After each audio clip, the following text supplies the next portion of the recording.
Hey everybody, welcome or welcome back. My name is Monique. I'm on a financial health journey to create an inheritance for the generations to come. I want to do that through consistency and discipline. Today is June 1st, Saturday, June 1st. You'll probably see this video after my Monday mini savings challenges. So I'm thinking that'll be Tuesday, next week. Don't know the date right off the hand. First, second, third, fourth. So it should be on the 4th. But I want to take care of a sinking fund update and a debt update as well. So I'd like to thank anybody who's liked or commented on any of my videos, and especially those that have chosen to subscribe to my channel. Truly started this as a way to hold myself accountable, but I understand, recognize, and appreciate the community as a whole. So if you're rocking with me on this journey, thank you, thank you, thank you. If you haven't made up your mind yet, sit with me for a spell. At the end of the video, if this is content you find valuable or enjoyable, please feel free to subscribe. So you guys are used to seeing my digital planner normally for these types of updates, or you've seen some of my Notion videos around the updates on sinking funds and debt. But you know, marriage and money, we're starting to consolidate things and combine things. This is the next step in the process. So the next step in the process is to move to something that's a little bit more manual, so that Sweets, my hubby, can pick this up whenever he wants to see the information. Also makes it a little bit easier for us to talk through it. So even if I give him this notebook and then I'm on my digital planner, we can sit there and we can talk through everything, not looking over everybody's shoulder. Everybody's got the information as we talk and as we discuss. So it was a lot easier for me, or it is a lot easier for me to provide this information because I've been doing this for a while. So I've been content creating as far as my budget is concerned for well over a year. And I'm used to documenting everything, writing everything down, going through these processes around closing out budgets, closing out weekly variable expense spending, and closing out debt and sinking funds. He is not. And so I want to show him and kind of model what I think might be a good idea, then get his feedback on that, on whether or not this makes sense for us to do and how it would make sense for us to incorporate his information in here as well. So, and let me stop there and say he is not comfortable with giving, you know, his credit card information or debt information, or not credit card information, but debt information, or how much he makes, etc. This isn't his life, and this is not a life for him, which is fine. Everybody doesn't use a social media outlet in order to hold themselves accountable the way that we do in this budget community. So this is not for everybody, and it's definitely not for the faint at heart, right? But at the end of the day, he's okay with us figuring out a way that we can see his numbers as well. Now, he's been budgeting for a while, watching my videos for a while, and implementing some things on his own for a while. But documenting the things the way these are, no. He keeps all of his stuff up in his brain, or he might put it in his phone or other things like that, which is a little bit more difficult for me to get to that information because we might have to do a Google Sheet of some type instead of doing this that we both have access to. I think I mentioned that before on a video that we were going down that path as well. So we're still storming through that and having good conversations around it. There's no struggles or strife with providing the information. In fact, he tells me all of his information, has already given me username, passwords to accounts, etc. It's not about that. It's more so about how do we reconcile how our spending is going? Where do we curb things? Where do we shift things as far as when we pay them? Just to make things a little bit more comfortable as we're working towards one common goal. And so overall, one of the things that he is very interested in, and I'm starting to get interested in, is real estate overall. So he has a property, his home in South Carolina. I have my home here in Georgia, but I also have land in South Carolina that we're thinking about building on as well. So he's still maintaining that house there, maintaining the expenses for that home there. So we've got 8 walls. We've got 4 walls in Georgia, 4 walls in South Carolina that we're trying to manage at the same time. You won't see those numbers here for his the 4 walls for South Carolina, but you will start to see some of his personal expenses or spending getting incorporated into this. And I definitely will show as well any monies that he provides to me to cover anything in this household that will be added as an other, I guess, as far as income is concerned, when I do my budget with me's, my weekly check-ins, or my closeouts. Okay, so I did want to lay that kind of out for everybody. On why I've moved to is a really long explanation on why I'm moving to a manual format for right now around sinking funds and debt update. Just because we are trying to combine, and I'm doing let me show you mine. You're going to show me yours. How do we figure out then, how do we tackle everything, right? So this isn't just about combining our incomes and becoming one family. It's also about how we tackle debt. How do we prioritize that? And then how do we handle investments and creating a better future for us financially overall, and something that we can pass on to our kids. So I said all that to say I had to write everything out, y'all. So let's go through it. I am going to come in a little bit here, and we'll talk through some of our sinking funds and our updates. I don't know what kind of pen this is. This is one that I use. It is a gel pen. It is a 0.5 as well. I think it is a Bic, but I'm not sure. I've had it for so long, I've rubbed the names off of it. If I figure that out, I will let you know. But it's definitely a good pen because it doesn't bleed over. So it makes it very easy for us to use both sheets of paper. And then one of the ones that I also use is an ultra micro. I think you can see that name. Oh, I might be too close. Sorry. Ultra micro. And it's a 0.38. And so I use this as well for a lighter pen stroke also. So here are my numbers, and I'm not going to go into every single one, but one of the things I do want to show is that for my sinking fund, so this is what all these are, the top 10 categories, probably would consider those to be my priority ones, high priority ones. For these, for the month of May, where you see a large amount actually added in, so plus 65 up here, plus 42, plus 49, those are all from the Monday mini savings challenges. I use those to fund my sinking funds overall, because that's the best way that I can see to do it right now when I don't have a lot of extra income. Now that should hopefully change come my first check in June after these payroll deductions are over.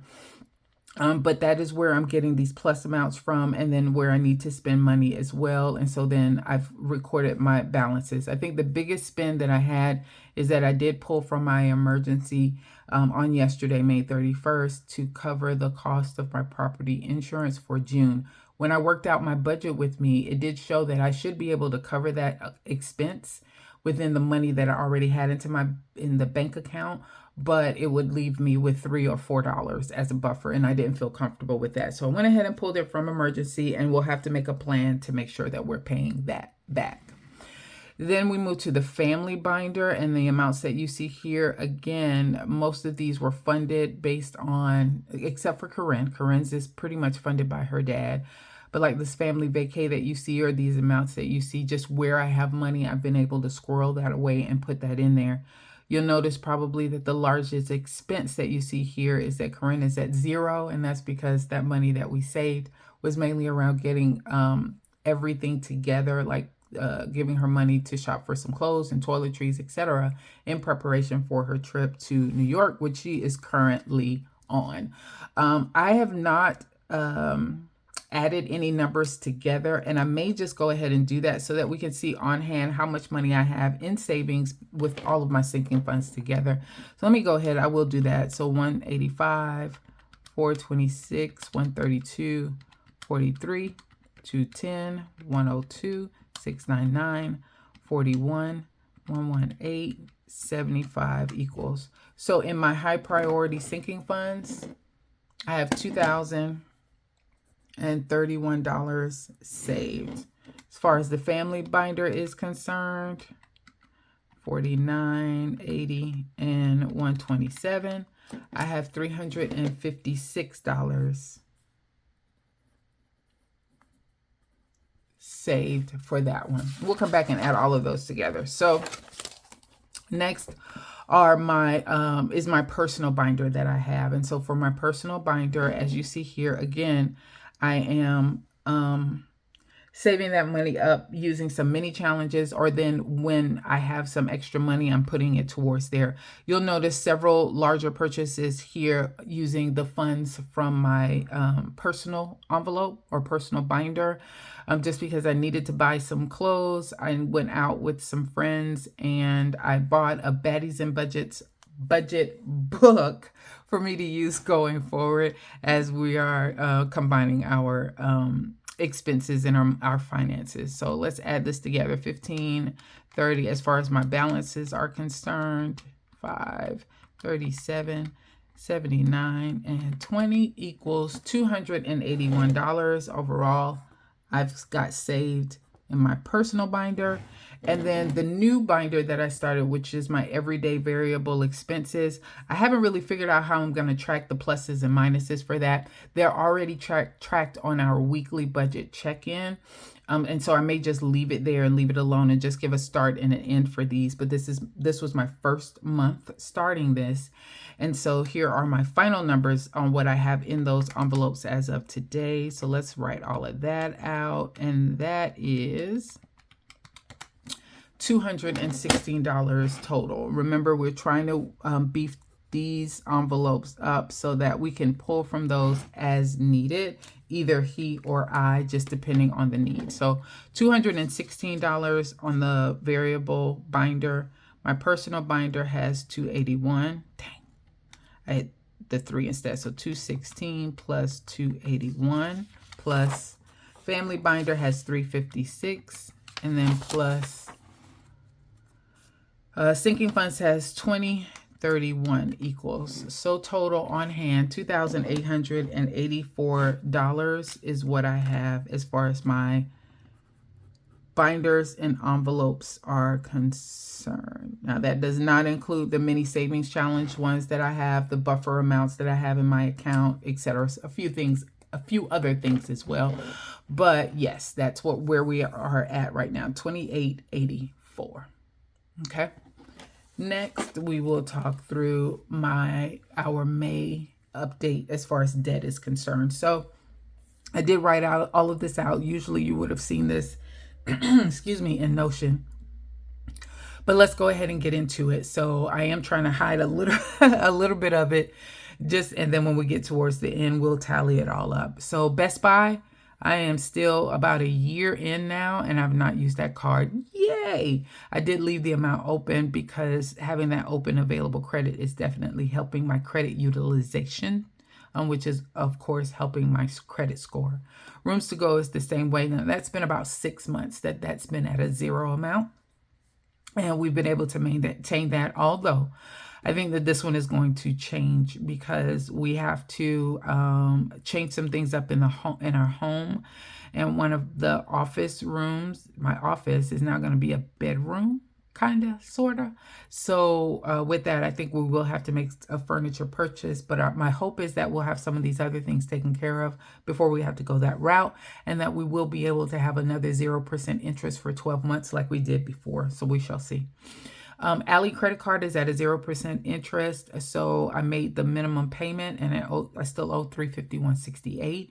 Discover is at a 0% interest, and for this one, I am at a balance of $25.71.19. Now, this one is a little interesting because I have two amounts. I have one for September that I have to pay off in order to not accrue any interest for the remaining balances on that one.